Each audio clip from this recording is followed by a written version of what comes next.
Hello and welcome back to MLQ Replay. Another week of action is in the books and we're here to break it all down. I'm Ethan Sturm. Joining me are my analysts Nick Jablonski and Rego Achikolo. We've got some great guests coming in along the night as well. Guys, there were some really huge series this weekend. I'm really excited getting talking to them. But as we do every week, we're going to start with one burning question. And my one burning question for you guys this week is, we've now seen every team, every real contender play. We have not seen Kansas City yet, but I'm not sure if any of us think they're going to be making a finals run.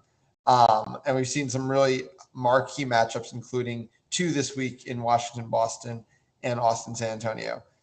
Right now, how many teams do you think have a realistic chance at the title in August? I will go to Nick first. 5. Okay. 5. Austin, Washington, Boston, San Antonio, Charlotte. So not New York. Not currently. Not okay. with. I mean, we don't know, right? Rachel Ayala Silver. We haven't gotten confirmed injury news on that. We don't know if TK is coming back for the year. Devin Lee, obviously the highest of highs. But if New York is only going to run this one press style defense the whole year, it's going to get figured out by these top teams, which is really it. All of those other teams that I've listed, except Charlotte, have shown that they have the ability to adapt. But Charlotte also has the best seeker in the league right now, or one of the top. Ryan Davis, I think, is the best seeker in the league currently. And I think that always buys you some points. And if those mid-range shots fall, which we kind of didn't see in that Boston series, that's a totally different series. We saw Boston go toe-to-toe with Washington this week in 2.5 great games. And I think that they have a chance. Washington, I think, has a chance. They've got some stuff to figure out, but in general. And Austin is just so consistent. And San Antonio has two of the best players in the sport. Rags, where are you on all this? Yeah, just take out Charlotte and put in New York. And I think I'm with sort of the same idea. I think there are 3 teams in East that could really take it. And then also San Antonio. With the North, I think it's just I don't know if we've seen enough out of Indy yet. They do have the disadvantage in which they don't get sort of like these high level matchups with like sort of guaranteed semifinals performances in their division. So yeah, and obviously the North Division Championship will provide some extra opportunities for that. Indianapolis does stuff in Minneapolis. And if they were to win that half, likely we'll be seeing Rochester as well at championships. Nick, I feel like at this point last year, I don't know if we were vocalizing this on MLQ Replay, but we were at least saying it behind the scenes. Everybody thought that it was basically a one-team race for the title. I would say at about this time last year. Would you say that it's more Austin coming back to the pack or the pack catching up to Austin? I got to say it's Austin coming back to the pack right now. I think Austin is very consistent and continues to build strong players. We saw some sort of more breakout-y performances this weekend from some of the lesser-known names if you're not following the sport really carefully with Austin. But that ceiling doesn't seem quite as high as in the past. But the other teams are building. I just think in general, we haven't seen the best of any of these teams yet. But even the middle of the pack of Austin isn't as high as the middle of the pack of Austin was last year. So, Rags, if we're all saying that Austin did do a lot of coming back to the pack, do you think these other teams have also taken somewhat of a step forward, or do you think a lot of them are kind of at or even below where they were last season? I think these teams have shown signs they're capable of taking that next step. I don't know if anyone has really figured it out. I think in most of the games that we've seen from these contenders, there's a lot that really impressed us, and that's why I think we're putting them where they are, where we're like, yep, this person, I could see this team taking a title. But I do think there were a lot more question marks about those teams where asking ourselves questions like could they really hang with like an Austin? And I don't think we've seen much wow or like oh my God, that was incredible from Austin compared to like the super high standard they usually have. But I also don't think we've seen many like faults either. Yeah. Nick, agree, disagree with the concept of the other teams kind of either taking a step forward, being at kind of where they were, or even taking a little step back so far this year? I think that some of them have taken steps forward and some of them have taken steps back, right? I think Washington, we can all agree, has taken a step back from the high-flying quaffle offense that they had last year.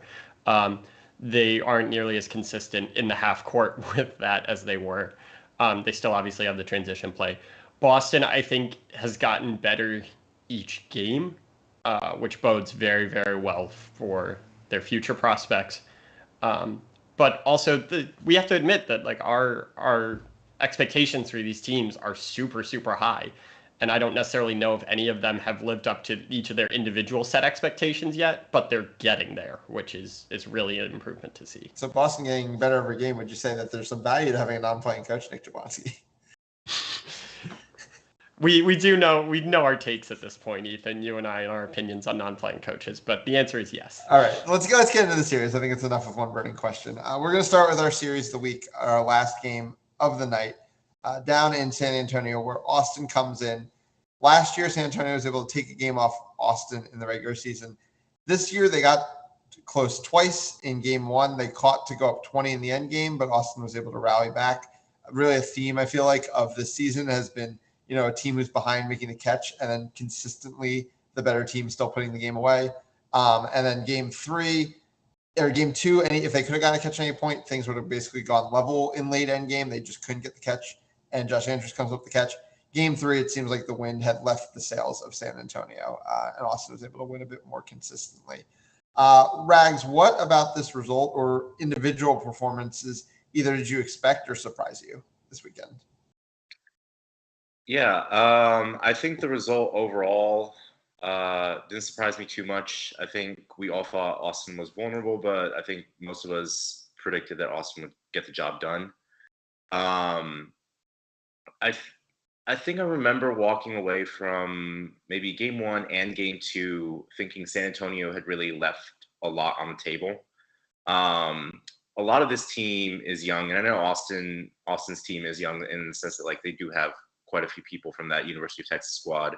But I think the San Antonio team especially, so many of their first and second lines are players that this past USQ Nationals was their first Nationals, right? And I think there's a lot of room for growth there.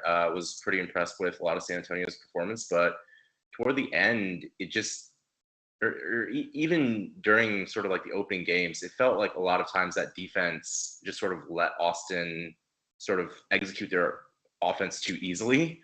And then toward the end during snitch on pitch, I felt like there was just a disconnect between that beating game and the quaffle offense that kind of let the game go away from them. Nick, you've been a proponent that the reason the entire Southwest, or South in our case, it's just sitting in 2-2s is because nobody in the Southwest has effectively broken it down. Do you think Austin's finally reaching that point and it's going to require innovations from the rest of the division? I don't think it's necessarily Austin is reaching that point. I think specific players on Austin are reaching that point. Okay. I don't think there's necessarily that the full system is built yet. We saw some players struggle really hard against the 2-2 from the Austin system. But players like Sammy Garza, who we're going to talk to soon, was just cutting it apart easily. And there's a reason why Austin has integrated a hoop zone into their system, right? It's because they've seen these things and they want to change that. And that's the case. And I think that there's still struggles. We saw San Antonio struggle in the half court, other than the brilliance of Miguel, as far as it just driving through and then finding the open pass when everyone collapses to him. We've only seen, New Orleans has arguably put up the best strategic answer to these 2-2 zones, but they don't necessarily have the talent to execute it at a high level yet. So I think that we'll see a little bit more. I would expect San Antonio to adjust if they play Austin again and maybe play one of those Baylor-style hoop zones and change what they do a little bit. Yeah, Rags, Nick mentioned, Garza kind of starting to take some of those steps. What were you seeing from him during this series? Yeah, just a measured understanding of when to attack, how to sort of shift around that defense to where I think we saw a lot of times him just being able to take some steps and sink in a beautiful shot or pass the ball around. It's just a lot of smart decision making, a lot of understanding of where the holes in the defense were. Was definitely really impressed. Nick, obviously the Austin beating game got a real test in going up against Daniel Williams, and I think to an extension, Catherine Hayworth, who I thought had a very strong series as well. First of all, what were you seeing from her and kind of the steps she's taking? And second of all, how do you think, what grade would you give Austin's beating core on handling this level of beating? So Cat has to be in a discussion, right? If we're talking elite beaters at this point, Cat was moving all over the field. Her field awareness was spectacular.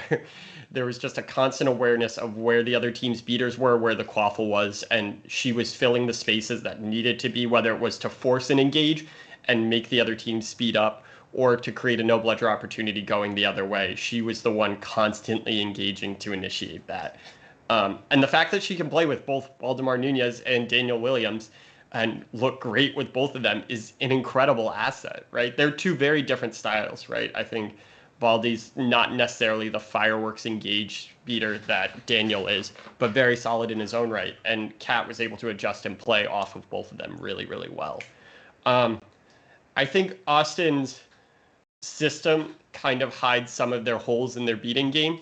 I don't necessarily think that I would say B+, right? There were some moments of brilliance and some really, really strong opportunities. Taylor Tracy especially looked super composed throughout the whole weekend, as well as Bailey Fields continuing to play at the all-star level that she does. But I think that because Austin is so measured and so consistent in waiting for those opportunities, it allows their beaters to make a few more mistakes and still continue to correct for it in the quaffle game. Rags, we've obviously talked about Miguel plenty. We all know where he is. Some think he's a top 20 quaffle player. I think we all think he's a top, 2 or 3 quaffle player. But beyond Miguel, San Antonio has a lot of different pieces that are a combination of young and veteran athletes, physical, etc. What pieces do you think are kind of meshing the best right now in terms of their quaffle players, and who do you think should be seeing more time as the season goes forward? Yeah, I think honestly, I think we all know what to expect from Miguel. I think personally, compared to some of his past performances, I would actually classify this game or this series as maybe middle of the pack or even on the lower side, honestly. I was really impressed though by how well Miguel did fit in with that San Antonio chasing line from UTSA, I should say, with I think it was Matt Blackwood, Jay Stewart, sometimes Wyatt Ross, Milena Souza, and a couple of other people from that UTSA line. It just seemed like UTSA had just left from college Quidditch and were just ready to compete at the MLQ level. And a lot of those players, like we mentioned, last year was their first USQ national. I know they've been playing MLQ for honestly even longer, but it was really great to see that line really gel, and I think I was really impressed by that. Nick, Javian Stewart obviously comes up with a grab in game 1 that gives San Antonio life, but does get time in game 2 with the possible chance to get them back in that game. Can't come up with it. Still, obviously 3 for 3 in their opening series as well. You mentioned that you feel strongly, or maybe not strongly. You said though that Ryan Davis, best seeker in the league right now. How close do you think Javian's getting? Do you think this series is kind of a step forward or step back for him? Eric Ray has caught the snitch in game 1, to be clear. Yeah. Just so we're all clear on that one. I mean, Javian, I think is great. I think he has a lot to learn. There's still some serious mistakes made from the seeker beating side of it in terms of Javian is aggressive and continues to attack the snitch, sometimes in ways that don't necessarily benefit his team. We saw it in the UTSA Rutgers game where he pushed the snitch literally back into the Rutgers seeker for a free grab. And we're kind of seeing this across the league a little bit, right? TJ Jenneret in the Washington, New York game taking that dive in, and playing that 50-50 catch against Kellen Cupid in Game 1 of New York, Washington. I would expect that. I think he's showing promise, but if he's going to make those kind of mistakes throughout, it doesn't necessarily bode well for San Antonio against the precise seeker beater interactions that Austin style teams tend to engage with. Looking forward, Rags, we've probably seen the biggest test that Austin's going to get in the regular season. I mean, for all we know, this Kansas City team could come out absolutely firing next weekend, and we'll see how that plays out. But given that, kind of looking far ahead to championships, which of the kind of East contenders do you think potentially is the best matchup against this team?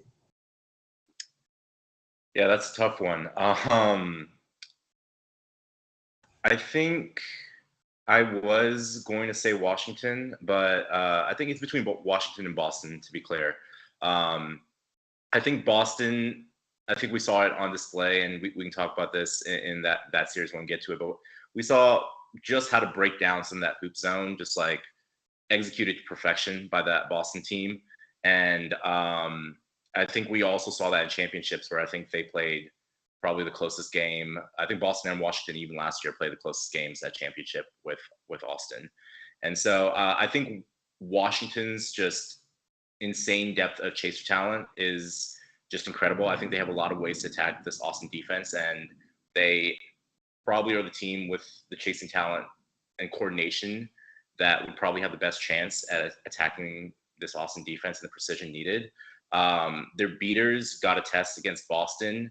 They didn't do as bad as I thought they would. I was actually pretty impressed with them, but I still didn't get from that they had what it took to stand up to some of this Austin beating. And so I think I'm leaning towards Boston here, but I would say Boston, Washington. Nick, shorter version of that answer. Give me TJ Jenneret one-on-one to drive into this defense all day. We saw that Boston team didn't necessarily. You talk about this executed, measured offense, right? Austin knows how to play against that. That is what you can't play to. You can't play not to lose against Austin. You have to play to win. And I think Washington is a way better chance of playing to win as it stands right now. Awesome. So let's bring in our first interview of the evening, the Austin Outlaws, Sammy Garza. Sammy, thanks so much for joining us tonight.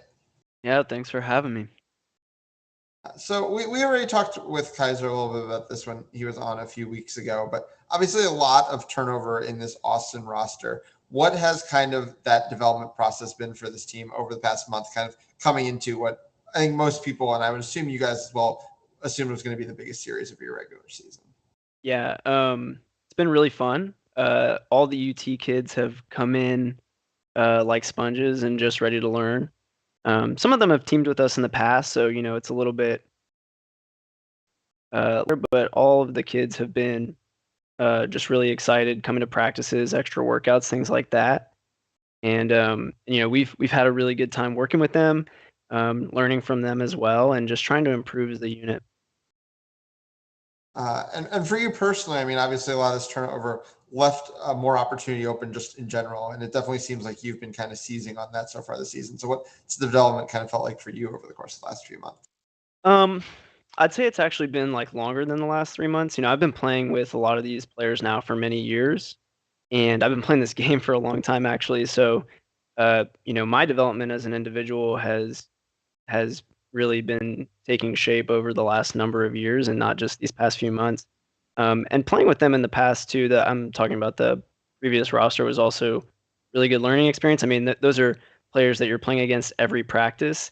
And so the opportunity to play against them and learn and improve has been, key in me improving as an individual. Talking specifically about the San Antonio series, what did San Antonio kind of give you what you guys were expecting? Is anything they kind of brought out that kind of surprised you, or any performances that kind of surprised you guys in this? Yeah, I mean, we know San Antonio is a really good team. They have a lot of players who have been playing this game for a long time, a lot of talented athletes. Just looking on film as far as defenses go, we thought we were going to see a lot of that 2-2 zone. And then, also just making some in-game adjustments too when they switched to that 3-1. But I wouldn't say anything too surprising. I mean, we know we're going to get their best shot, and they're going to make us work for everything. It's not going to be any easy games, and we're just happy to come out with the 3-0. Obviously, these Austin teams and rosters you've been on before, at minimum, you're always going to expect at least beater parity. In general, you guys are having a beater advantage. I mean, even you talk about the last year team, you got a Jackson Johnson and Howie Pace just kind of holding down the fort in a lot of ways, and all those veterans as well. Kind of coming into a series like this, do you guys have to prepare any differently just for the strength of the beating core that you're coming, the top end of that beating core you were coming up against? No, I wouldn't say our preparation changes. We're always going best on best in practice and trying to just get good reps against other good beaters. I mean, there's a lot of good beaters on this roster, and so we're able to get those reps in practice against other really good players.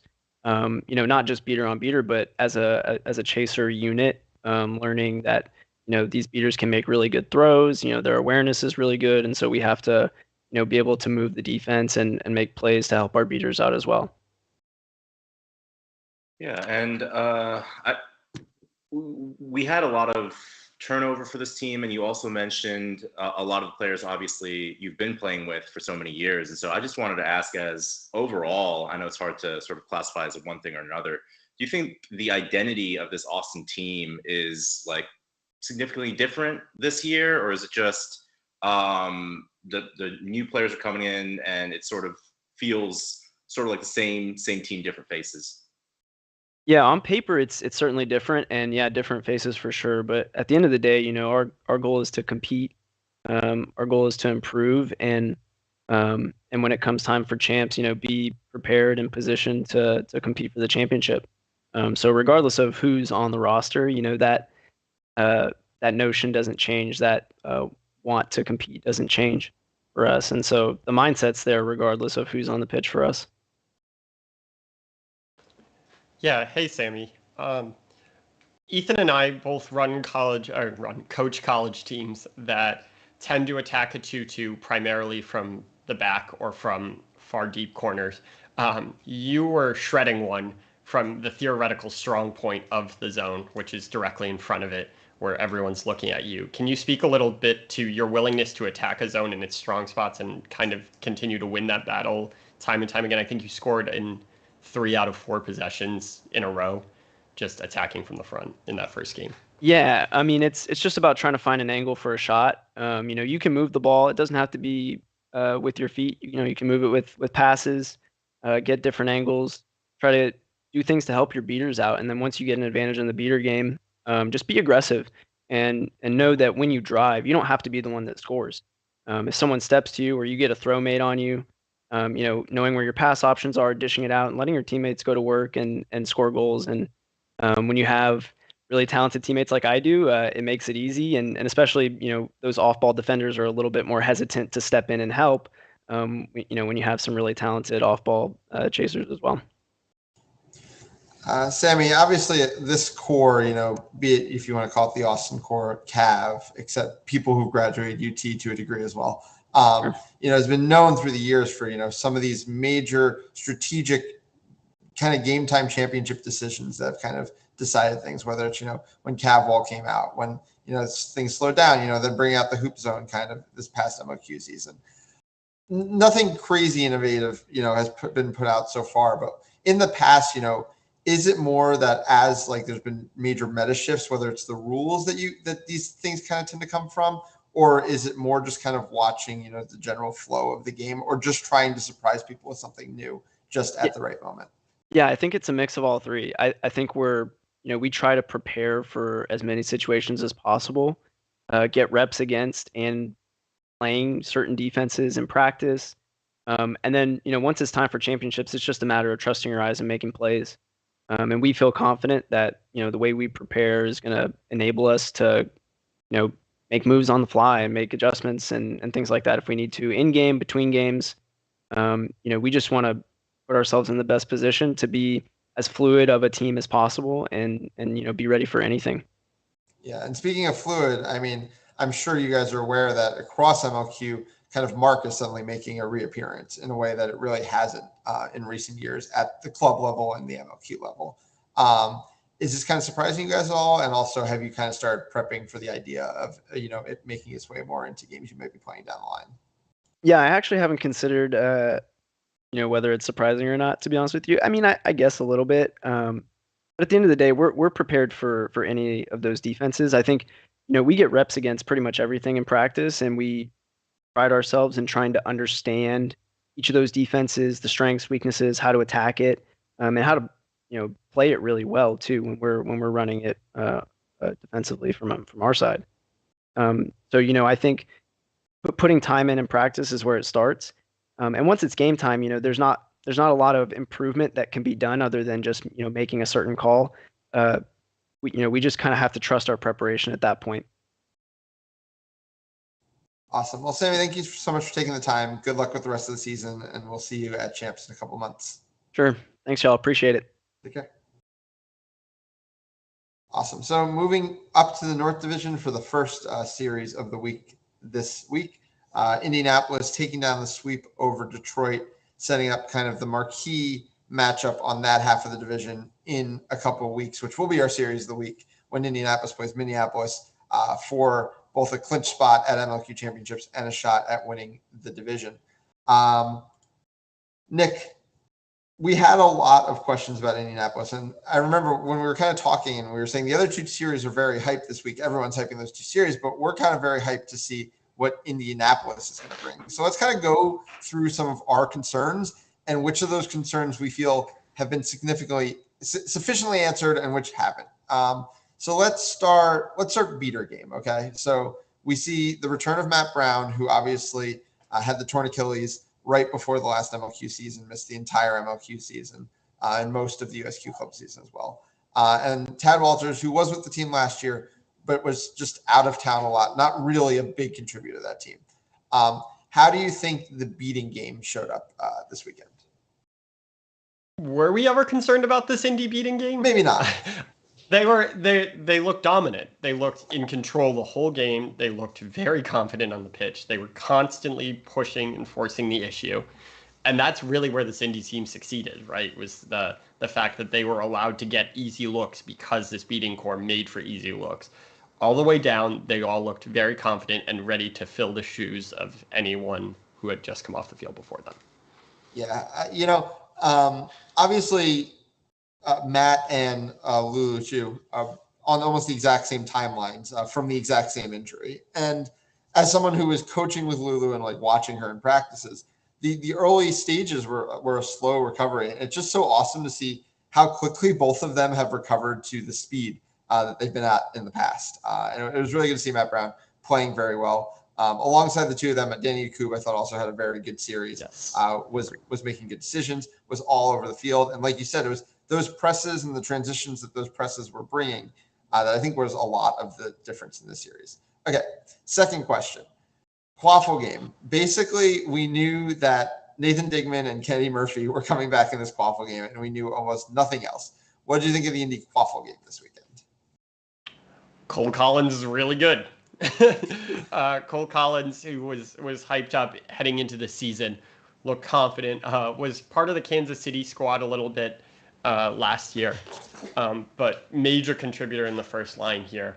Adds some much needed size to this Indy core. Mary Owens also looks incredibly confident, and they had contributions from younger pieces as well who haven't necessarily played in this MLQ moment. I don't necessarily think they have the half court down entirely. Part of our issues with Indy in the past have always been their inability to sort of attack zone defenses, but they were getting good looks pretty consistently against the zones that Detroit was playing against them, and that bodes really well for it being their first series. Yeah.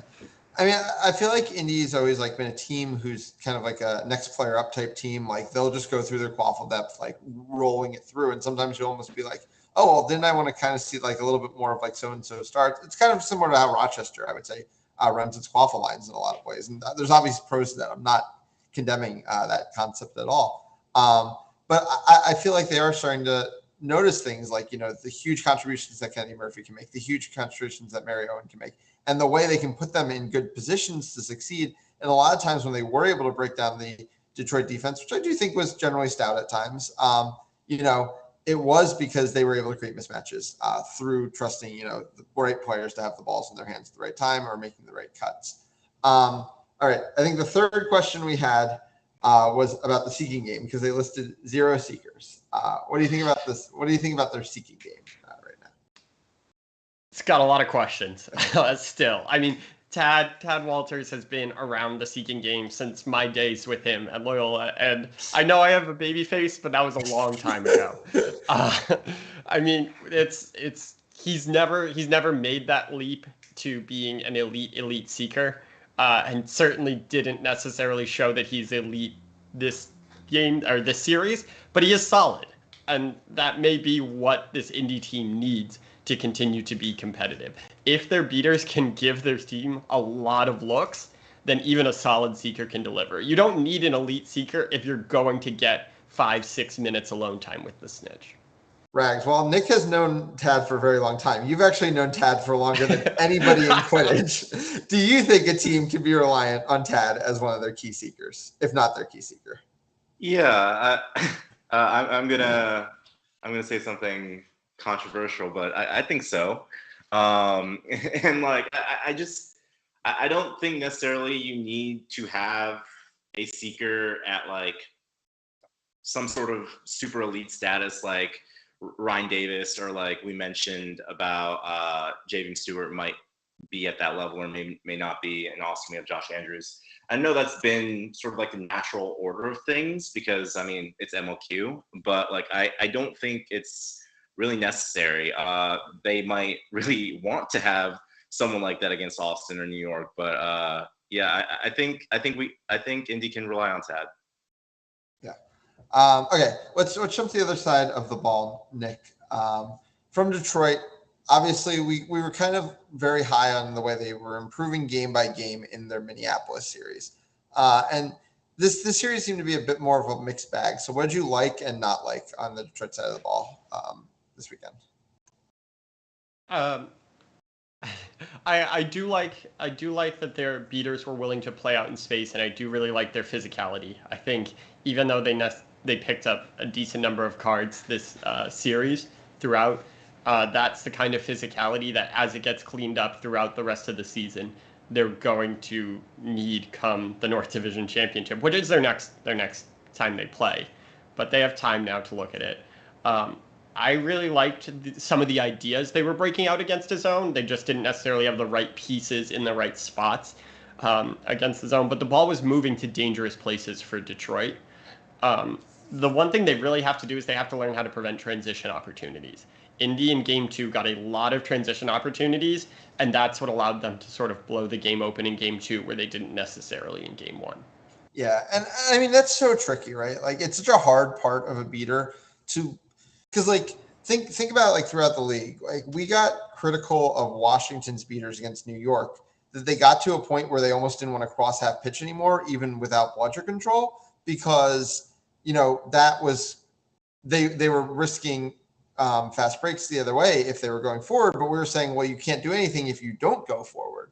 So – to find that balance is such a very specific veteran thing. And when you have something like the Indy beater core that we were just talking about, really, it can be such a hard balancing act. I do agree with a lot of what you're saying about the offense. People were really getting into the right places, and it was just an execution thing. And I mean, that's promising. All you can really hope to do as a coaching staff is, put players in the right spots to succeed. And, you can then work a ton on their reps for getting into those spots. But it's promising to see that. And, when it's going to come to, they're going to go over to the North Division Championships. They're probably going to end up having to play Cleveland for a chance to stay alive. And, Cleveland's not the team that Indianapolis or Minneapolis is. And then they'll be able to, try to play a win and end game against probably, maybe one of those two teams or maybe Toronto. And, it's all going to be different matchups, and it's good to see them, at least going to the right spots.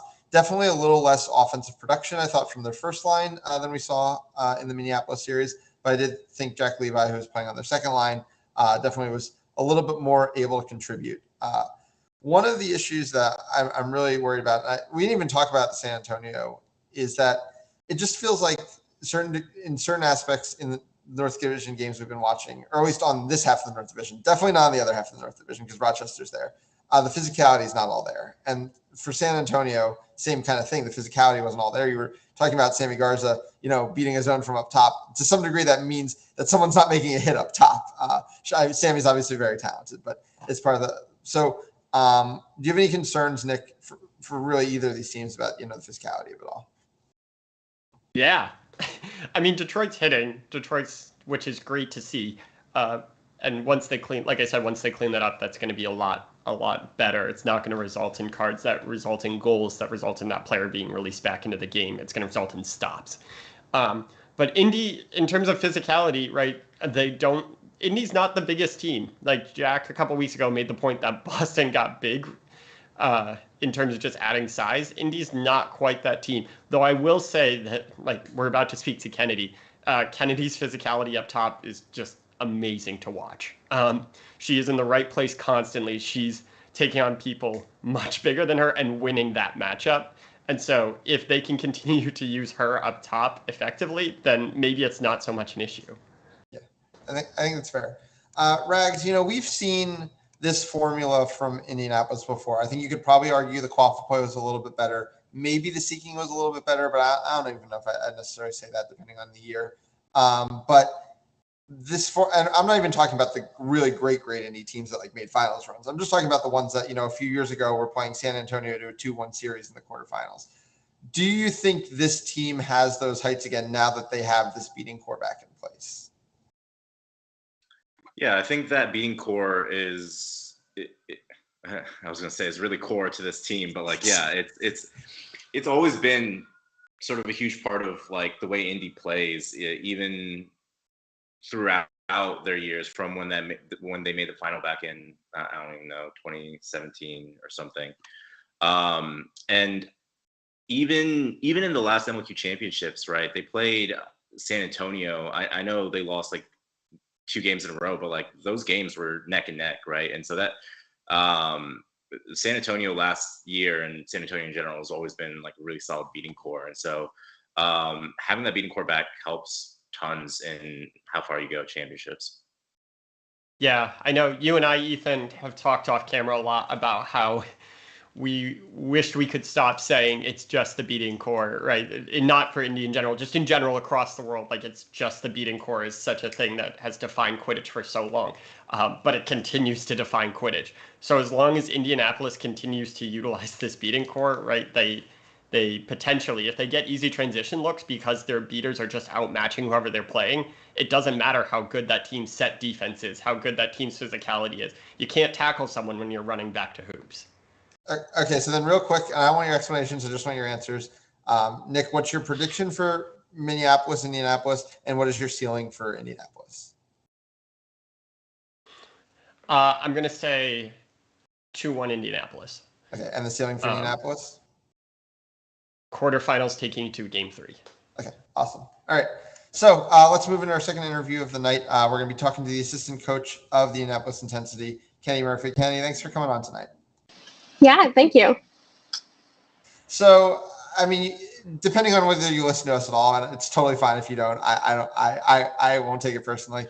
We've talked a lot about how much you guys turned over your qualifier game this year, and the fact that when we were looking through your roster, comparing it to stats last year, it's oh, you and Diggy have stats, and oh, nobody else in this qualifier game has any stats from that team. They just weren't a part of that team. So, what's it kind of been like, almost kind of building this qualifier game back from scratch as a coaching staff? And kind of how do you feel the process has gone so far? Yeah, so we knew we were going to have a lot of turnover a couple months before going into the summer. So we heavily recruited the college teams in the area. And right now, the biggest college program is TADS, Columbia. So we've got a lot of Chicago kids on the team, and they're extremely eager to learn. I couldn't ask for a more excited group of players to start off the summer. All right. Talk to us about maybe a couple of them that excite you the most as moving forward into the summer. Out of the rookies? Yeah. So someone who actually is been out of college for quite a while now, but just with the way COVID has played out, hasn't played on MLQ before. Ben Peachy from Columbia. He strong utility player who I think you're going to see a lot of going into the season. And then also been around for a while, Monica Marion. is in Indiana now. So she Go wasn't Harvard. able to, yeah, go Harvard. She wasn't able to play this series, but she'll be around the rest of the summer. Awesome.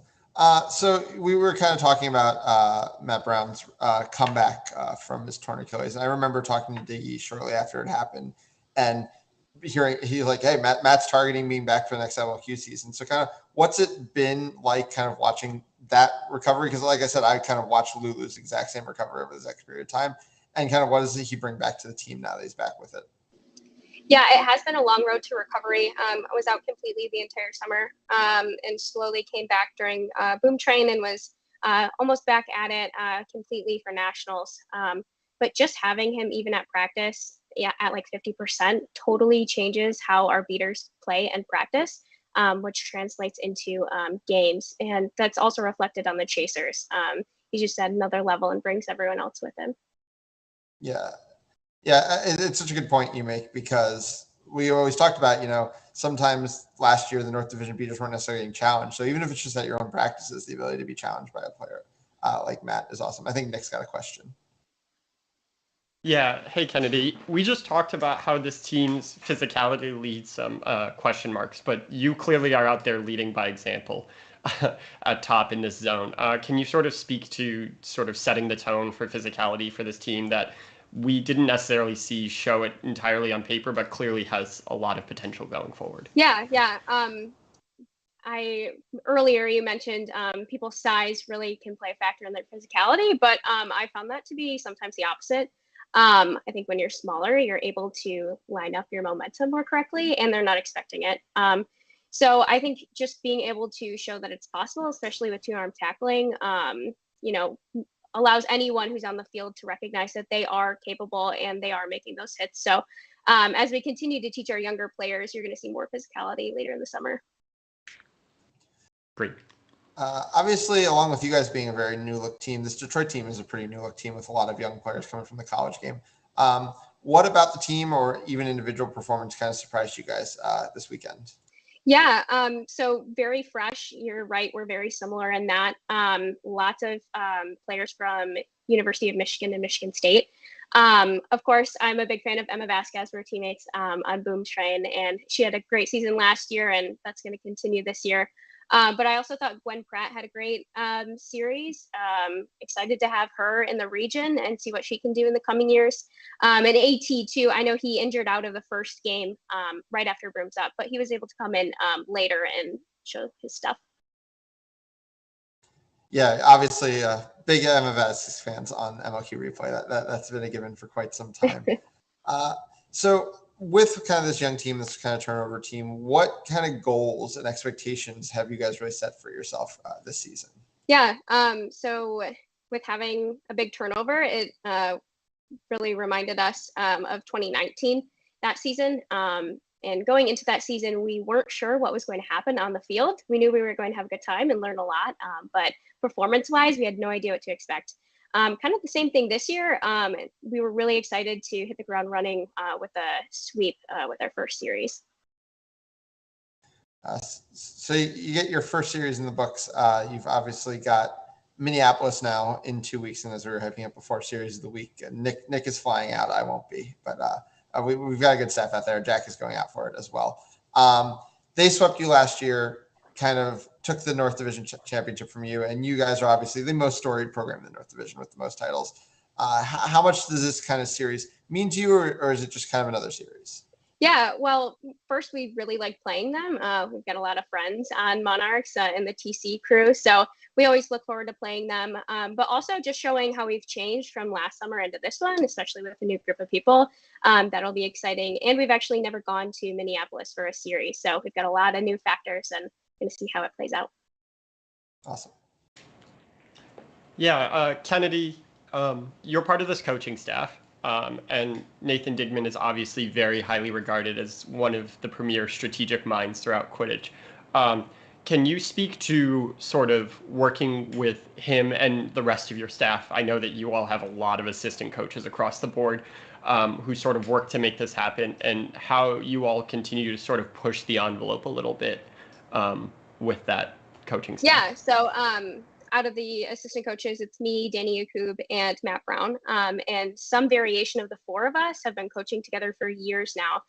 So we're very comfortable with each other, able to give each other constructive criticism and bring creative ideas to the table without having them be shut down. So really great group of coaches, and yeah, lots of intelligence out there. So looking forward to North Division championships.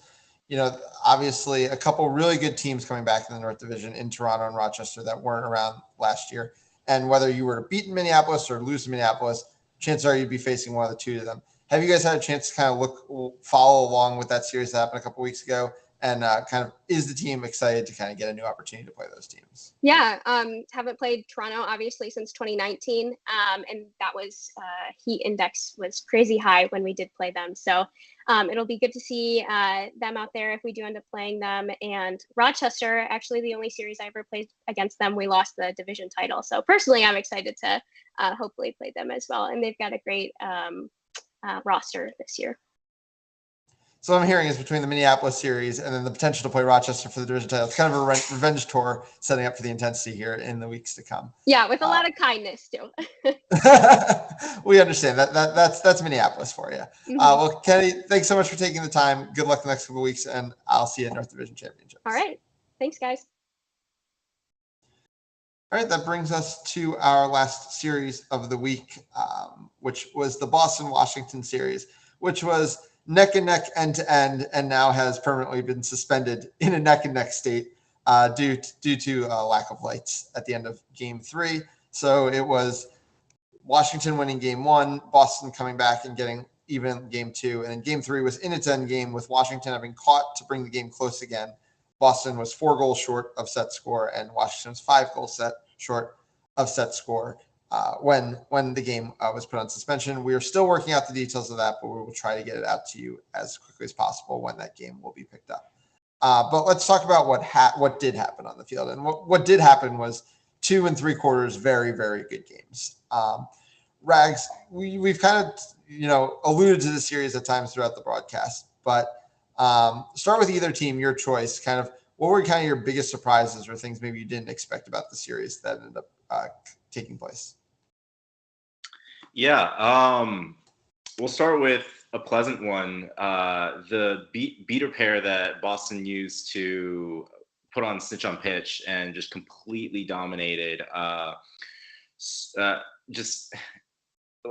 feel like we all know our points on just sort of the history of Quidditch, but it's great to see these beaters, Serena and by the way, who have been part of this sort of, well, not part of this Boston core, but have been playing for so long, just play so well. I think we saw during Game 1 and Game 2, there was like maybe 3 chances those Washington Seekers had with the snitch. And just like, I guess it's unfortunate for Boston, but Washington did end up catching on one of them. But like that was a pleasant surprise. The Boston's programs have always, I mean, I'm sure you guys know up in the Northeast, developed a ton of talent in that way.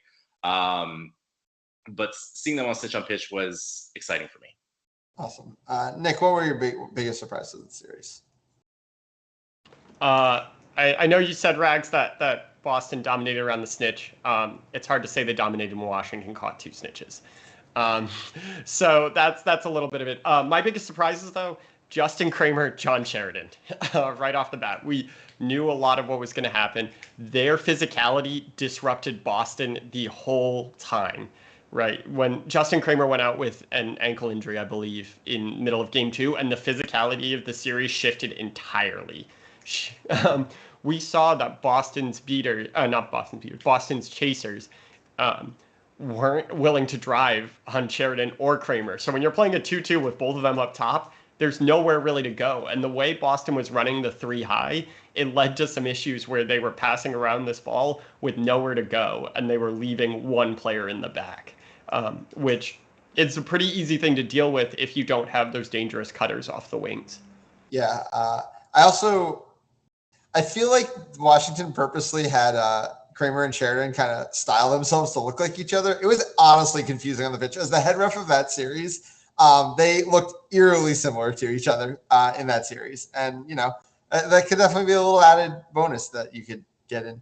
But yeah, biggest surprise of my weekend from the series was that Harry Greenhouse can take over a series in the Quaffle game in 2022. Total props to Harry. Love you, Harry. But I mean, he was hitting all the right lanes. He was hitting all of the shots that other people weren't necessarily willing to take. People that maybe we've been higher on in recent weeks and recent seasons. And a lot of the time, both what's kind of not beat around the bush. Both these teams kind of came back out in a lot of zone. There was some mark here and there, but we basically saw the return to zone after the East Division had so much mark in the first few weeks. And there was a lot of passivity around these zones, which Nick, I think you probably want to speak to, so I'll throw it to you to speak about that as well. And when goals were being scored, I mean, I guess we can say, throwing back to the Sammy Garza conversation again, it was a lot of times with people being willing to win a one-on-one and hit a mid-range shot. And, on the Washington side, a lot of the times that was TJ Jennerett. I think the kind of the marquee play was the one where he kind of put Athena Mayer on roller skates, went the opposite direction, high stepped into Ian Skura, beat him in a one-on-one, hit the mid-range shot. And on Boston side, it was a lot of Harry Greenhouse. And I think that's super encouraging to see. We were really critical of the Nani and Skura line from Boston in Series 1 for producing almost no goals. And this time they produced a lot of them when that other line had gone quiet. But Nick, I'll let you talk a little bit more about the general strategy around the zones in this series. Washington is doing something we have asked for at this point, Ethan, it feels like 2 years, and that is to play specific matchup-dependent defense. Ian Skura is on the field. They are in a 1-3 zone. They are pressuring Ian Skura, and they are making someone else beat them on that line. And to be honest, it's not necessarily there, right? Zach Doyle's off-ball cutting is kind of useless when there's 3 people right at the hoops guarding every single hoop, and that volleyball spike goes into 3 hands. Not that Zach Doyle is useless. Zach Doyle is a great player in his own right, but you could see him getting very frustrated cutting to a hoop, and there was someone there to pick off the pass every time. And then when Ian Skura is off the field, they're playing this 2-2 with 2 very physical players up top, and then continuing to step out hard to any passing opportunities, right? I thought that was super exciting to see that they came out with very specific game plans for what seemed like Boston's scoring offense. And then Boston comes back with this Harry Greenhouse revelation, right? Washington basically said, Harry, you have to beat us. And Harry said, watch me this whole time. And that was really, really cool to see. We saw Boston play a mark almost exclusively during the Charlotte series, and Charlotte couldn't beat it with mid-range shooting. And Boston said, we don't like the fact that Washington is probably going to beat this with mid-range shooting, and came out in this 2-2. Now, it didn't look like the sharpest 2-2. I felt, and that makes sense, right? If you're practicing something heading into one series and completely break out something completely new for another, you're not going to see it. But it was really refreshing to see that these teams sort of understood what the other team did well and play to that extent. This was the lowest set score we've had all year, 110. It was one of them in game one, and then yeah, it's one of them. And that was super exciting to see from a defensive standpoint against 2 honest offensive firepower teams. Yeah.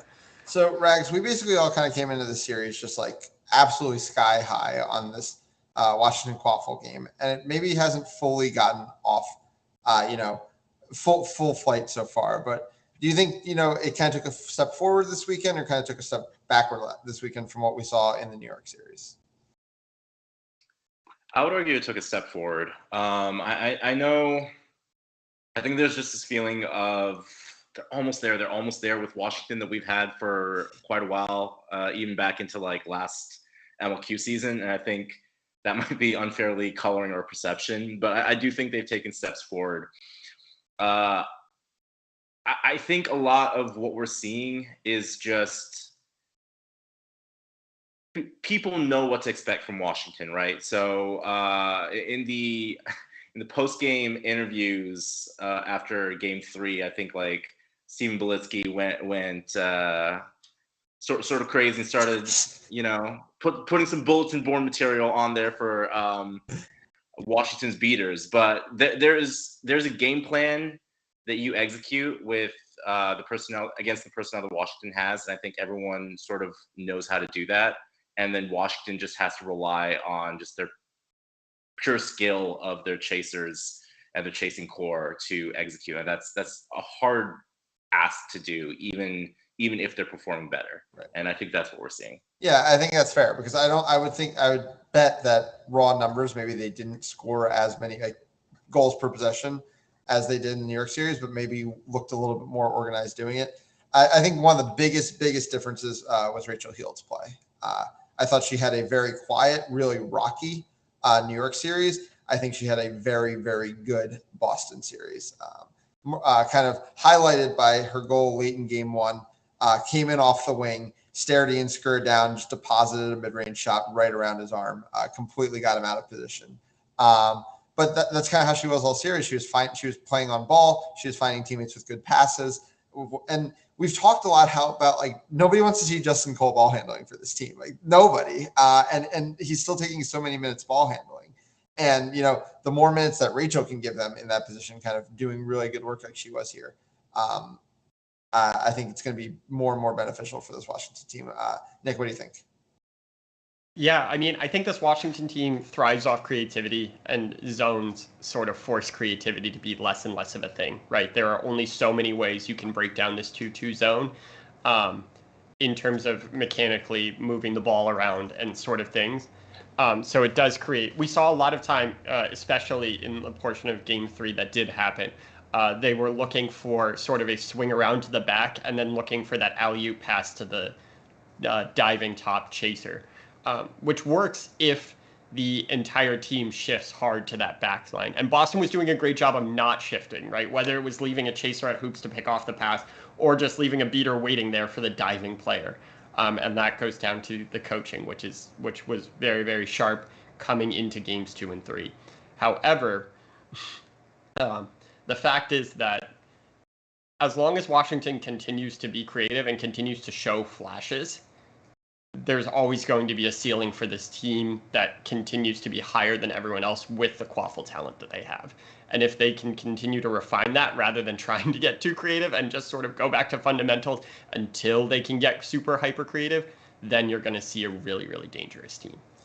I will say it's concerning that Washington seems to go to that hit the flying cutter from the top look against both New York's mark and Boston's zone. So it's is that just a look that they're just going to put in no matter what the other team's doing defensively? Or is there an actual reason for running it? Ethan, it looks cool. It does look cool. I will give you that. We were all very high on Tyler Trudeau last year from an assist standpoint and a passing and distribution standpoint. I don't think he's ever necessarily been known for hitting flying through the lane alley-oops with 3 or 4 people around him as a consistent thing. He does it every once in a while and it looks cool, but that shouldn't necessarily be the primary option for this team. So we've talked, a good amount about, the beating, and we've also talked about the coaching. And, everyone knew Boston was going to have a beating edge in the series. And I would argue that throughout the series, it wasn't necessarily as large as some of us thought it could be the gap. Would you agree? Yeah, we both agree. Cool. So here's my take on what happened in this series. It's that the Boston coaching staff, and obviously head coached by a beater, not an active beater on the team right now, but head coached by a beater, seemed to recognize what was and wasn't working in their beater game. The specific thing I want to highlight is that I think we all agree, again, you can nod or shake your heads if you disagree, the Bolitsky-Dillman line has not been working this season for Boston. It seemed like they recognized that in the series. They switched to the Bolitsky-Weishart line, and they started getting results with that line.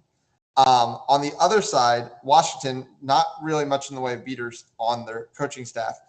Game 2, their first line fell completely flat. Obviously, we were very high, I think me and Nick specifically, on Heather Farnan coming into the season. Doesn't seem like it's fully clicked yet at the MLQ level. That first line was kind of a disaster. That game was 40-10 before I blinked. I would guess it took 2 or 3 minutes. And that game kind of felt over from there. Washington just felt out of that game from that minute onward. They had their rallies. I think, as you mentioned earlier, the Kramer injury kind of set them back and kind of made it harder for them to get back into it. But yeah, so Nick, what is your opinion on that take? That it really came down to how teams were utilizing their beaters as much as it was the skill of the beaters themselves. I think that's accurate in some ways. I think it's also a bit inaccurate in others. I think that this Washington beater core hasn't hit its ceiling. Obviously, we know the athlete Heather Farnan is. We know the cannon of an arm she has. She's not necessarily being allowed to utilize it with how this Washington team is playing their defense. And once they fix that, I think that will solve it. We can talk about the runs they went on in game 2, right, to come back. I think the final score is +2 Boston, whatever it was.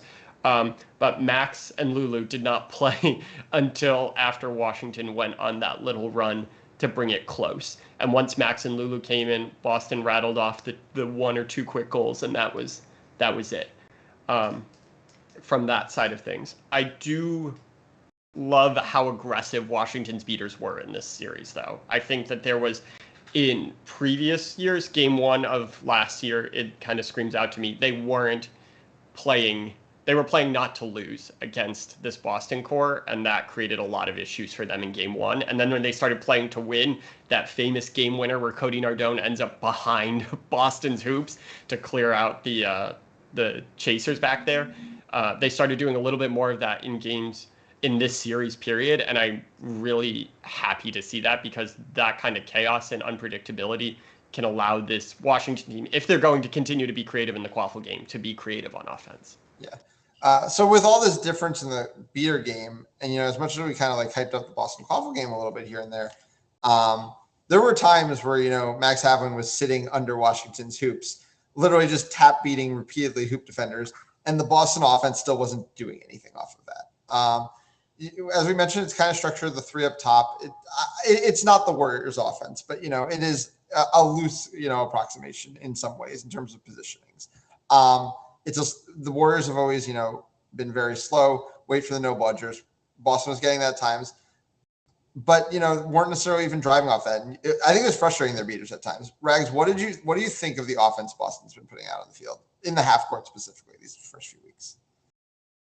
Yeah, I think it's a mixed bag, right? So like it definitely was the case where I think their beaters wanted them to take a lot of looks, and I think especially when you're attacking those kind of zones, it might be just like really tempting to just say, hey, we have this sort of easy beater's going to tap beat one of the hoops, throw that bullet pass, and maybe the beaters and chasers weren't on the same page, or maybe the chasers want to try a different look. But I do think we saw quite a bit of that look working for Boston, where we did have Havlin or whoever just tap beat people, and them being able to take advantage of that. I think actually the game winner in game 2 happened on something very similar to that, where there was a tap beat, and I just remember it vividly because I remember TJ's face. As soon as he got beat, he knew what was going to happen. You could see it on his face. But yeah, I think Boston might be trying to, spice it up a little, whereas their beaters just really think their best chance is that sort of singular attack. All right.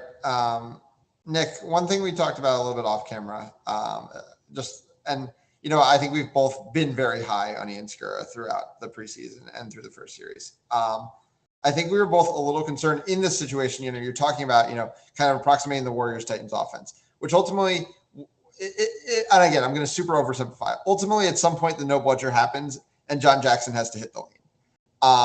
Ian Skura did not seem to want to be in traffic in this series. Did that concern you at all? And kind of what do you think, played into that to some degree? How many teams have a John Sheridan, Josh Kramer first line? I know you and I, Ethan, both made our livings off not taking hits. Oh, of course. If you and I want to take these hits, be my guest. But from the two of them, it is concerning at sometimes, right? These Austin teams hit.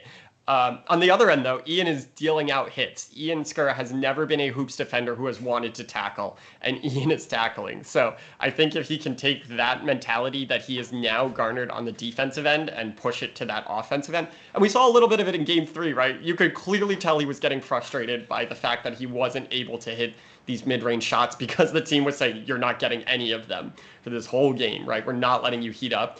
And he takes the lane in that one, jumps 2-3 feet in the air and dunks over two people and hits the ground hard and bounces right back up. So, I mean, it is concerning, especially in a best of 3 series, right? In a semifinal, if that happens in game 1 and you now have to win 2 back-to-back, it's a little concerning, but overall, I'm say it's a 1 on the scale, maybe a 2.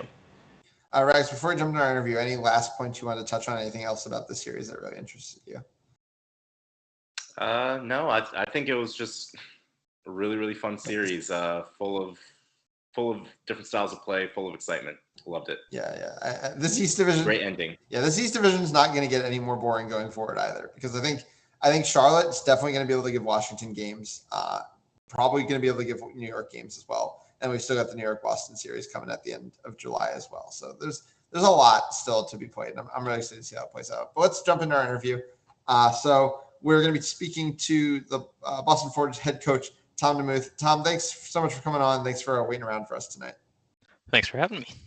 Yeah, of course.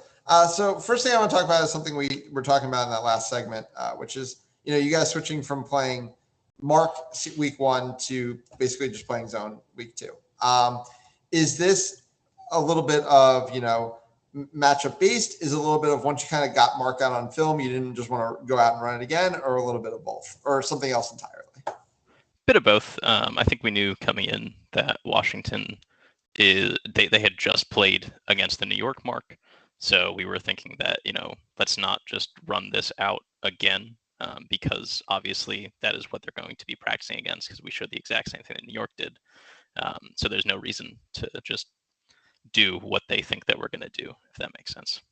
Yeah, of course. So, you guys lose the first game, and you can definitely tell frustration, especially from your beaters, about, the openings that were being created that weren't necessarily being filled. It's something we were just talking about as well. So, kind of what adjustments were you trying to make on the fly to kind of get a little bit more out of your half-court offense as the series went on? Yeah, I think one of the things that we had been preaching, the coaching staff had been preaching all week before, is just patience in our half courts. I think if you look at the last, I think either 2 or 3 possessions on that game 1, we ran up the field with control and then had a errant shot or an errant pass where we could have used that time to actually work on Washington's defense, try to get them out of rotation and stuff like that. And like you two were, like everyone was saying before, where maybe there were spots where we could have taken a drive or anything like that. I think we were doing okay passing the ball around, but they were hitting real hard. In the Quaffle game, it seemed like you had pretty defined lines in week 1. And then you definitely switched some things up in a big way week 2. Is it because you just didn't want to fall into specific lines? Is it because you thought certain things just weren't working within those lines in week 1 and you kind of wanted to switch things up? Kind of where did those changes come from? Yeah, I think it just came from watching the film of the Charlotte game and really seeing how everyone on the team was working with each other. I think with the Charlotte game, I had put Taylor and Harry together on the same line. And, looking back at that, they really want to play the same position. So it's tough to put them on the same line. And that's just, that's a mistake from me, not knowing what that team looks like without playing that first game. But then, being able to watch that back and being able to see the mistakes that I made, I can adjust and maybe make those lines a little better. Yeah. Hey, Tom. Hello. Hey. In regards to it seems like you had pretty dominant scores in the first series, right? That Ian Skura, Zach Doyle combination was deadly the whole weekend. Not so much this weekend. What is it like to sort of see your primary option from one series completely change to a second series, right? We saw the Harry Greenhouse takeover. We saw Ryan Fenning look more comfortable running in the more of an off-ball role. And so I just would like you to speak to that if possible. Yeah, so going into the series, we knew that Washington was going to do something to take away Ian and Zach Doyle because they had just been lighting Charlotte up. No offense to Charlotte, I didn't know it was going to happen either. So they played really well. So we knew they were going to do something to take it away. Admittedly, we did not expect the 3-hoop zone or 3-tree zone out of them with the beater marking Zach Doyle on the back extremely heavily. But it's a little bit scary as a coach when you see that happening, where you think, oh, these are our primary ball handlers. They're the ones who scored a lot last game.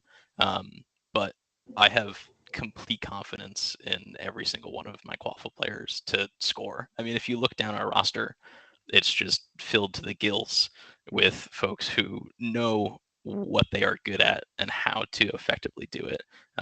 We talk about Ryan Fenning not having the best game against Charlotte or the best series, but he had a really, really good bounce back, and fitting into a different role against Washington this series, I think really helped a lot.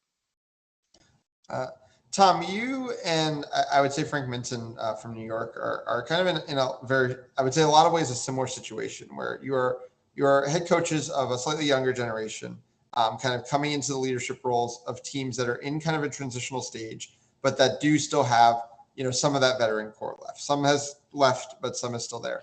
Both of you, have parts of that veteran core in your coaching staffs. Max Haplin's your assistant coach.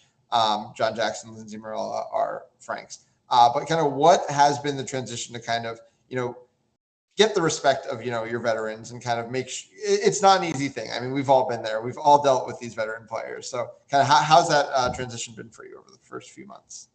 Yeah, I think, well, huge shout out to Finn McGargan and Serena Montero, my other assistant coaches. They've been incredible to help me sort of ease my way into that learning curve with more veteran players. I'm speaking to people on Team USA, and I played one season of MLQ. It's a tough transition to be talking to somebody who has all those years of knowledge. So it helps a lot having both Max, Finn, and Serena to really help me out and sort of round out some edges, stuff like that to really help get my message across to the team. So you've now seen half of the East Division, Charlotte and Washington. Would you say these teams have kind of brought more than you were expecting, less than you were expecting, or kind of what you were expecting coming into these series? Yeah, I think they've all done sort of what we were expecting. To be fair, what we were expecting was a ton, and they both brought it. So I mean, it's tough to say that they either underperformed or overperformed when everything that we've been expecting is so high. Yeah, Tom, you come out and you lose that game one. The expectation of this Boston team going back for years has always been that they're going to win every single game. While that's not necessarily the case, and it is, I would argue, has benefited this team to lose and drop games in the past to motivate them and push them further. What do you see? What did you see change in game two and heading into game two after dropping game one to a very strong Washington team? Yeah, there are definitely some strategic changes that I won't get into that we did on the side, and some personnel changes. But I think just looking at the team and talking with them, we have such a good veteran leadership on this team, coming from Harry, from Ian, from Max, from Lulu, everybody who has been around, even Athena, who's been there before.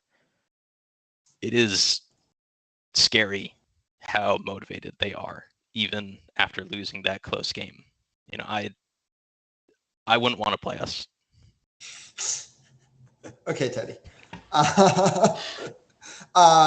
Tom, obviously, the big series still to come is with that New York team who swept Boston a year ago on their home field.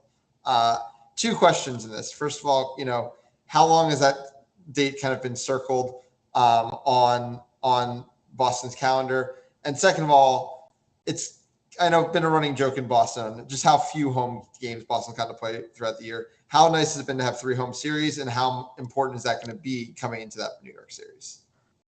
Yeah, it's been really awesome, actually, being able to play at home, just having that slight advantage of, maybe sleeping in your own bed or not having to travel X amount of hours that day. It's been very nice.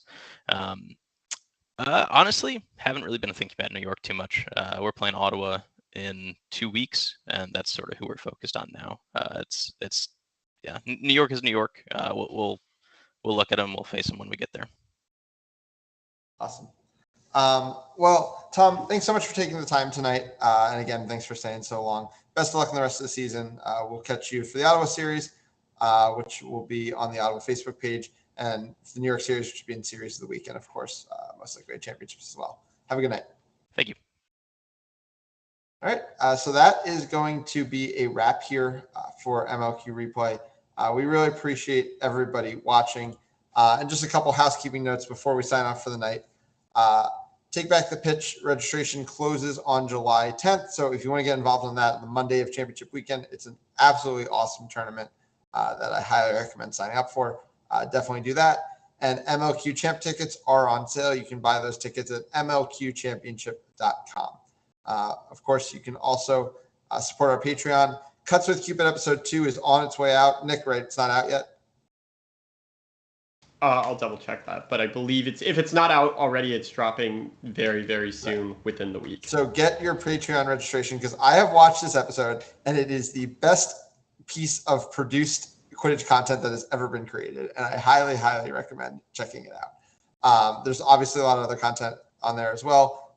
Nick's done a couple strategy breakdowns. Set a Pick has been a real enjoyable experience as well. So definitely go check out the Patreon. Thank you, everybody, for watching. We hope you have a great night, and best of luck in your series next week. We'll check in with you in a week. Take care.